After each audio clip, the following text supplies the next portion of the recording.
It's time for you to do revisions on your rough draft.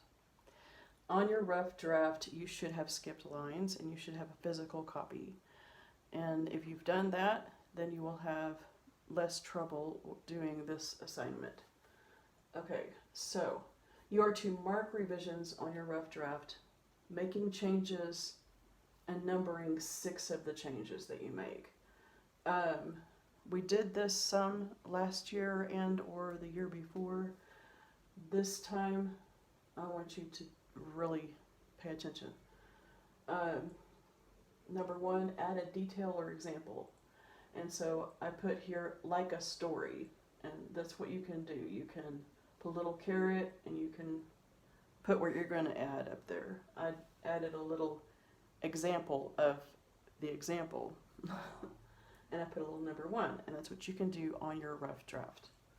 Number 2, change the order of sentences, words, paragraphs, or make sure you have 5 paragraphs in your pre-writing. If you're missing your conclusion, or if you only have 2 body paragraphs, etc., you need to make sure that that falls into line.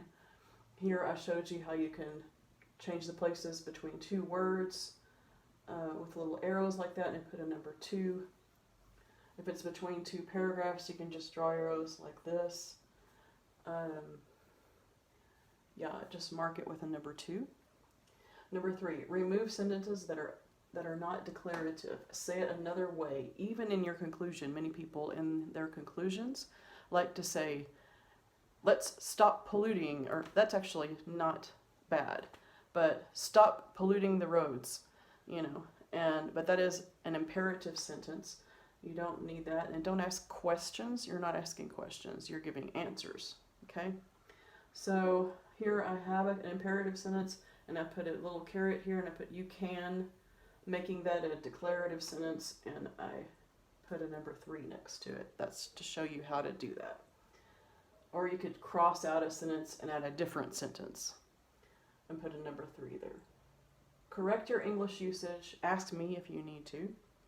Or change a general boring word to something more specific.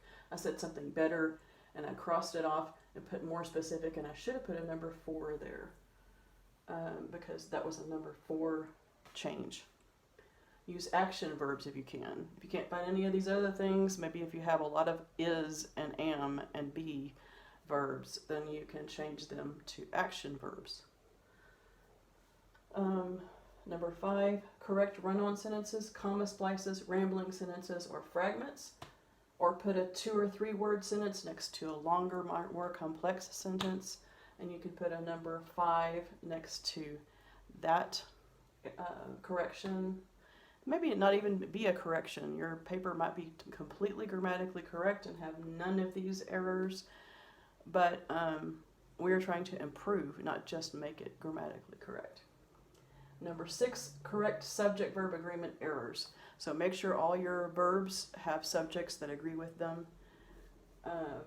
Remember that third-person singular verbs are the ones that change in English. They need to have usually an S on the end of them. And mark one of those with number 6. Okay.